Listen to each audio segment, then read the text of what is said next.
Sabahınız xeyir olsun, hörmətli tamaşaçılar. Vaxt səhər idmanındır və artıq başlayaq xəbər marafonumuza. Dostlar, bayram yaxınlaşır. Artıq Avropanın bir çox, belə deyək, turnirləri qış fasiləsinə yollanıblar. Və bu da o deməkdir ki, futbolçular özlərinə, ailələrinə daha çox vaxt sərf eləyə biləcəklər. Həmçində öz sosial media hesablarına da. Məsələn, barəsində çoxdandır danışmadığımız Lamine Yamal YouTube kanalı açıb dostlar dekabr ayında. Qərara gəlib ki, niyə də o öz həyatı ilə bağlı maraqlı vloqlar paylaşmasın və evindən video paylaşıb. Bu hələ ki köhnə evidir, yeni evinə hələ ki köçməyib. Köçmək üzrədir, əşyalarını belə deyə artıq yığıb, biraz səliqəsizliyi də var. Və deməli, nə göstərib orada? Bax, bu Avropa çempionlarına verilən xüsusi bir üzü idi. Üzü gördüm. Bəli, onu, təbii ki, Aynur, o üzü sən diqqətini cəlb eləməliydi. Golden Boy mükafatını nümayiş etdirib, məsələn, öz izləyicilərinə. Bu arada, dostlar, ilk paylaşdığı video 6 saat ərzində artıq 1 milyon baxış sayını toplayıb. Hal-hazırda 5 milyona yaxınlaşır bu videonun baxışı və həmçində 300 minə yaxın da artıq abunə sayı toplamağı bacarıb. Bundan başqa onun evində Fransa yığmasına qarşı oyunda istifadə olunan top da var. Mənim üçün ən dəyərli formasıdır da, Kolumbiya millisi. Bəli.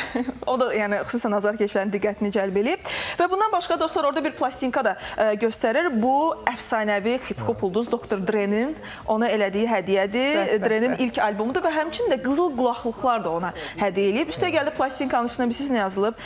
Mən gənc kralam Lamine Yamal kimi. Bu lifestyle blogger olmaq istəyir yəqin.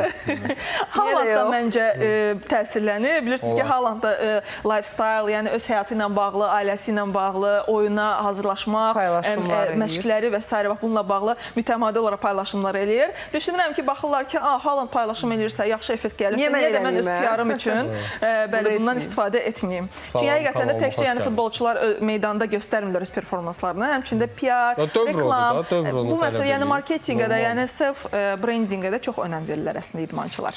Ağıllı addım. Lamine Yamal onsuz da bu gedişlə məncə daha bərk yapışsın bu bloger işlərindən, YouTube işlərindən çünki. Həm də yeni nəsildir, Z nəsildir. İstər-istəməz yəni fərqlənməlidir də, yəni digər futbolçulardan yoxsa. Yaşı artdıqca özü də bu müəyyən məsələlər var, onları düzəltməsə futbolçu kimi qorxuram ki, çünki çox istedadlı futbolçudur, itib batar. Ondan narahatam. Odur ki, yəni növbəti mundialda görək İspaniya millisi ilə nələr göstərəcək, necə bir performans sərgiləyəcək. Dostlar, futbolda bayram öncəsi bir ənənə var. Hər il mən bu ənənəni böyük səbirsizliklə gözləyirəm. Söhbət İspaniya La Liqasında çıxış edən Real Betis klubunun azarkeşlərinin, belə deyək, bir ənənəsi var. Onlar, belə deyək, bu qış fasiləsini yollamamışdan öncəki son ev oyunlarına stadiona gəlirlər, fasilədə meydançaya oyuncaqlar atırlar, yumşaq oyuncaqlar atırlar və bunun nə üçün edirlər? Onlar az təminatlı ailələrin və yaxud da yetimlər evindəki uşaqlara hədiyyə məqsədi ilə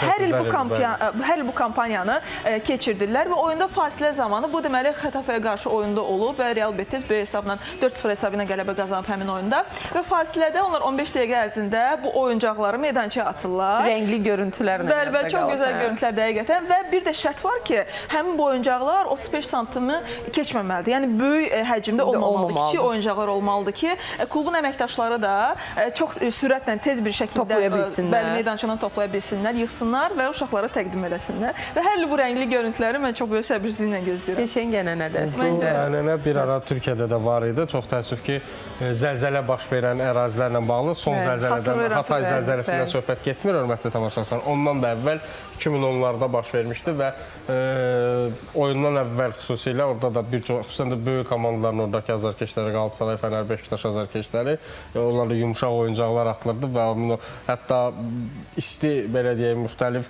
vasitələr də atanlar olurdu. Orada çadır şəhərciyində müvəqqəti olaraq yerləşdirilən insanlara dəstək olmaq məqsədindən çox gözəl ənənədir. Bayram qabağı bunu Betis azarkeşlərinin mütəmadi olaraq eləməyi çox əladır, çox yaxşıdır. Ümumiyyətlə, Andalusiyanın ən çox bəyəndiyim, ən çox sevdiyim komandasıdır Betis və o coğrafiyada, indi orada Sevillası da var, Racing Santander də səhv eləmirəmsə biraz onlarla rəqabətdədir, amma ən çılğın azarkeşlər də elə Real Betisin azarkeşləridir. Əsas məsələ də azarkeşlərin bu ənənəsini klub da dəstəkləyir. Bəli. Yəni, bu məsələdə varkən hər il bu ənənəni onlar davam etdirirlər. Yəni, sosial məsuliyyət layihəsi kimi düşünürəm ki, bu da yəni bayram öncəsi ən gözəl layihələrdən biridir.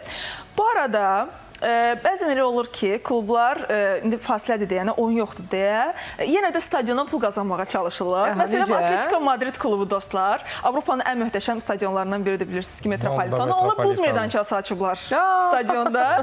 Bəli, o görüntüləri indi sizə təqdim eləyəcəyik. Elə deyilsə qoy belə olsun. Niyə də yox? Deməli, 4200 kvadrat metr ərazini əhatə edir bu buz meydançası və 1500-dən çox insan, ziyarətçi eyni anda bu buz meydançasından istifadə edə bilirlər və üstəgəl bu buz meydançası qitənin ən iri buz meydançalarından biri kimi artıq tarixə düşdü. Əla bir fürsət. Çox maraqlıdır. Yəni həm klub belə bir növ gəlir qazanır, həmçinin azarkeşlər böyük bir ərazidə rahat bir şəkildə vaxt keçirirlər, zövq alırlar. Həmçinin orada xüsusilə bu işləri görərkən də yəni artıq onlar elə səviyyəyə çatıblar ki, qazona da heç bir problem yaratmır. Amma xüsusi örtüklərlə üstünü örtürlər, heç bir zərər olmur, qoruya bilirlər. Çünki təbii ki, əsas məsələ orada Atletico Madrid komandasının futbolçuları oynayacaqlar da, yəni o daha vacibdir. Məsələn, təsəvvürün ki, Olimpiya stadionunda belə bir şey olsa. Çünki çoxdan da orada oyun keçirilmir əslində. Belə bir niyə də olmasın? Azarkeşlərin en azından diqqətini cəlb edir. Sən kanki sürürsən deyə səfərdə. Sürə bilirəm. Xatırlayıram. Kaş olardı, gedib qolumuzu, qıçımızı sındırardı. Niyə bayram qabağı? Mən bilirəm də özümü. Bir səni apararıq buz meydançasına. Bakıda var da bir neçə buz meydançası. Var. Bəli, mən razıyam həyatımdan. Durduğu yerə travmatologiya şöbəsinə getmək istəmirəm. Ona görə siz gedin, mən sizi dəstəkləyirəm. Və bugün dostlar, xəbər blokumuz sanki futbol klublarının, komandalarının öz azarkeşlərinin, öz futbolçularına necə dəstək olmasına həsr olmuş kimi alınır. Amma yəni bu sadəcə bir təsadüfdür. Deməli, Ajax'ın gənclər komandası var və həmin klubun futbolçusu Mark Verkeilin təəssüf olsun ki, 19 yaşlı sevgilisi yol nəqliyyat hadisəsində dünyasını dəyişib. Qaçarkən, yəni idman edərkən onu maşın vurub və həmin xanım dünyasını dəyişib. Deməli, Young Ajax və Waalwijk komandaları arasında keçirilən oyunda ona futbolçuya dəstək məqsədi ilə onun sevgilisi bir dəqiqəli sükutla yad olunub və həmçinin də deməli oyunda fasilə zamanı da azarkeşlər bir uzun müddət onun dəstək məqsədindən alqışlayıblar və oyuna bir balaca bir neçə dəqiqəlik də fasilə verilib buna görə. Təbii ki, normaldır və futbolçular da özdə belə məsələlərdə xüsusilə dəstəyi sevirlər, dəstəklə ayaqda qala bilirlər. Bu belə hallar çox olub. Azarkeşlərin dəstəyi, klubun xüsusi həssas yanaşmağı futbolçular üçün çox önəmlidir və nəzərə almaq lazımdır ki, bu futbolçu özü də gənc futbolçudur. Gənc futbolçudur, bəli. Onu da davam eləməlidir, oynamalıdır.